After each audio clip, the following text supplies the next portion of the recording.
السلام علیکم ورحمۃ اللہ وبرکاتہ۔ قال اللہ تبارک و تعالی بعد اعوذ باللہ السمیع العلیم من الشیطان الرجیم فلما آتاهم من فضله بخلوا به وتولوا وهم معرضون فأعقبهم نفاقا في قلوبهم إلى يوم يلقونه بما أخلفوا الله ما وعدوه وبما كانوا يكذبون۔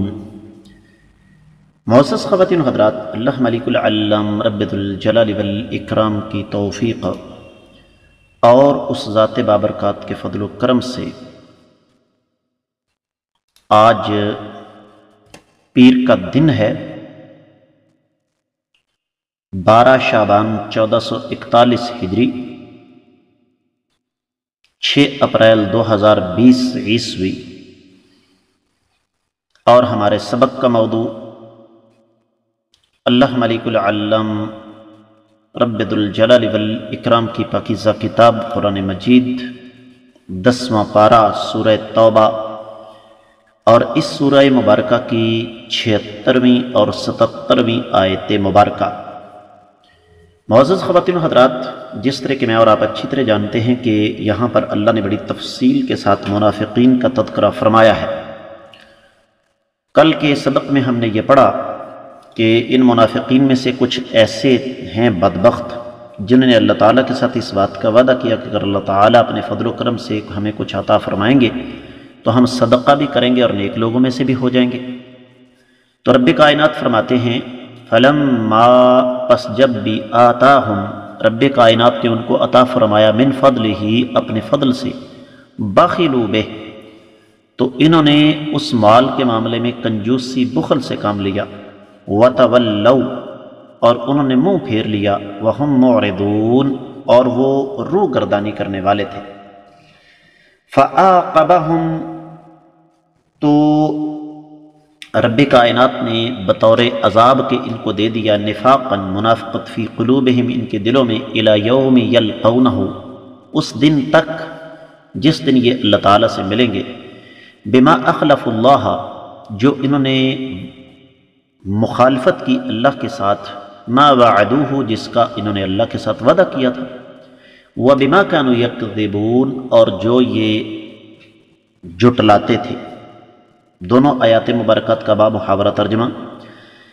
جب رب کائنات نے ان کو اپنے فضل و کرم سے مال عطا فرما دیا تو یہ کنجوسی کرنے لگے اور یہ اپنے وعدے سے روگردانی کر کے پھر گئے، تو رب کائنات نے ان کو انجام کار کے طور پر قیامت تک کے لیے ان کے دلوں میں منافقت ڈال دی، اور انہوں نے جو اللہ تعالیٰ سے وعدہ کیا تھا اس کی مخالفت کی اور انہوں نے جھوٹ بولا۔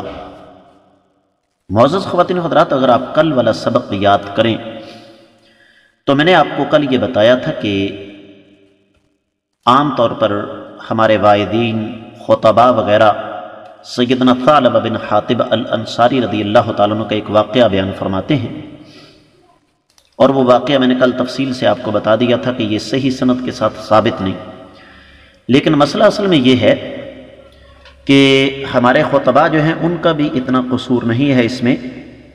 بظاہر وہ جو واقعہ ہے نا، یہ آیات مبارکات کے ساتھ وہ میچ کرتا ہے، یہ اتفاقی بات ہے، لیکن حقیقت اپنی جگہ پر قائم ہے، اور یہ طے شدہ بات ہے کہ معزز خواتین و حضرات، اس واقعے کی کوئی حقیقت نہیں ہے، اس کی کوئی اصلیت نہیں ہے، اس کی کوئی بنیاد نہیں، وہ واقعہ من گڑت، خود ساختہ، اور وہ واقعہ بغیر پایہ ثبوت تک پہنچنے کے۔ اللہ رب العزت نے یہاں پر ان ظالموں کی فطرت کو ہمارے سامنے رکھا، اور یہ صرف اس دور کی بات نہیں، یہ تو خیر ہم بعد میں بات کریں گے۔ سب سے پہلے تفسیر ابن کثیر، امام ابن کثیر رحمۃ اللہ نے 76ویں آیت مبارکہ کی تفسیر بیان کرتے ہوئے کچھ نہیں بیان فرمایا۔ 77ویں آیت مبارکہ کے بارے میں فرماتے ہیں کہ چونکہ انہوں نے پہلے وعدے کی خلاف ورزی خود کی، جھٹلایا، تو اس لیے رب کائنات نے پھر ان کے دلوں میں منافقت پیدا کر دی۔ اور پھر ابن کثیر رحمۃ اللہ علیہ اس موقع پر حدیث نقل فرماتے ہیں کہ نبی کریم صلی اللہ علیہ وسلم نے فرمایا کہ منافق کی 3 نشانیاں ہیں: بات کرے تو جھوٹ بولے، وعدہ کرے تو مخالفت کرے، اور امانت سونپی جائے تو خیانت کرے۔ تفسیر ابن کثیر میں صرف اتنا ہی بیان ہوا ہے۔ دیگر کتب تفسیر کا جائزہ لیا جائے تو اہل علم یہ فرماتے ہیں کہ یہ قیامت تک کے آنے والے منافقین کا وطیرہ ہے کہ بھوکے مر رہے ہو۔ کم ظرف ہے نا منافقین اصل میں۔ فرماتے ہیں کہ جب بھوکے مر رہے ہوں، کھانے پینے کو کچھ نہ ملے، تو روتے ہیں کہ اللہ تعالیٰ اگر ہمیں عطا فرمائے تو ہم اللہ کی راہ میں ضرور صدقہ کریں گے۔ لیکن جب اللہ تعالیٰ ان کو عطا فرمائے اپنے فضل و کرم سے، یہاں اہل علم نے ایک اور نقطہ بیان فرمایا، اور وہ یہ کہ پچھلی آیت مبارکہ میں ساتھ ساتھ نبی کریم صلی اللہ علیہ وسلم کا بھی تذکرہ ہے، لیکن یہاں رب کائنات نے عقیدے کی صفائی کے لیے اس بات کی صراحت فرما دی کہ عطا کرنے والی ذات صرف اللہ تعالیٰ ہے۔ فَلَمَّا آتَاهُم مِّن فَضْلِهِ بَخِلُوا بِهِ، جان نکل جاتی ہے ان کی اللہ کی راہ میں خرچ کرتے ہوئے، کنجوسی کا مظاہرہ کرتے ہیں۔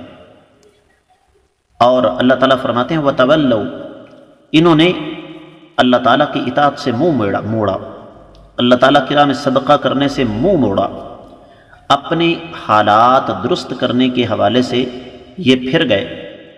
انہوں نے نیکی کا حکم دینا، برائی سے منع کرنا، یہ راستہ اختیار کرنے کی بجائے تکذیب کا راستہ اختیار کیا۔ وَهُمْ مُعْرِضُونَ، یہ اللہ تعالیٰ کی اطاعت کے مقابلے میں بغاوت پر اتر آئے، خفیہ یا اعلانیہ۔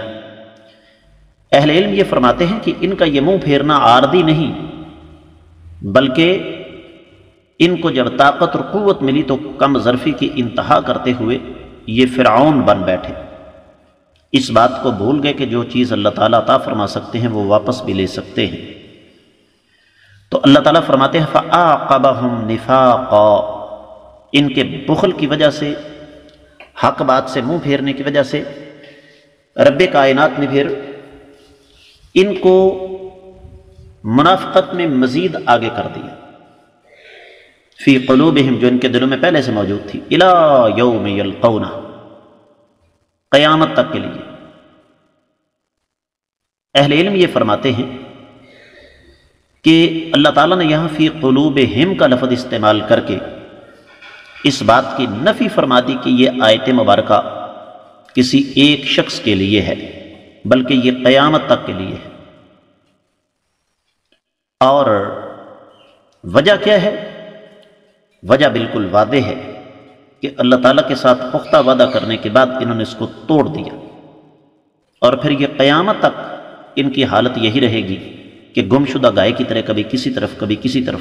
اور آپ یہ دیکھ لیں، میں آپ کو اکثر و بیشتر یہ بات بتاتا رہتا ہوں کہ اعتقادی منافقت کی تازہ اور زندہ مثال آج کے سیاستدان ہیں۔ میں ان کو سیاستدان نہیں کہتا، سیاستدان کہتا ہوں۔ ان کی اکثریت کی حالت کیا ہے؟ کبھی کسی پارٹی میں کبھی کسی پارٹی میں، جس طرف دیکھا کہ مفادات زیادہ ہیں فوری طور پر اسی طرف ہوگا۔ تو دیکھیے قرآن کیسے آج کے حالات کے مطابق بولتا ہے۔ یہاں اہل علم نے ایک بڑا قیمتی جملہ بیان فرمایا، وہ میں عربی میں نقل کروں گا۔ فرماتے انہ لا رجاء فی التوبہ، ان ظالموں سے توبہ کی کوئی امید ہے ہی نہیں۔ کافر توبہ کر سکتا ہے، لیکن منافق یہ کبھی بھی توبہ نہیں کر سکتا۔ یہ قیامت تک کے لیے رب کائنات کا عذاب ہے اس بدبخت پر۔ اور اس کی وجہ کیا ہے؟ ان کے دلوں کے اندر کوڑ ہے، ان کے دلوں کے اندر کوڑ ہے، جو کہ اللہ تعالیٰ نے بھی کھول کر ہمارے سامنے جو ہے وہ رکھ دیا ہے۔ تو اصل بات جو سمجھنے والی ہے وہ یہ ہے کہ ہمیں اللہ تعالیٰ اس قسم کی چیزوں سے بچانا چاہتے ہیں کہ ہم اپنے آپ کو ٹٹولیں کہ کہیں ہم تو ان میں شامل نہیں ہیں۔ اس کے ساتھ ہی اس آیت مبارکہ کی مختصر تفسیر مکمل ہوتی ہے۔ ان آیات مبارکات کی اللہ نے چاہا تو کل ہم انشاءاللہ اگلی آیت مبارکہ پڑھنے کی کوشش کریں گے۔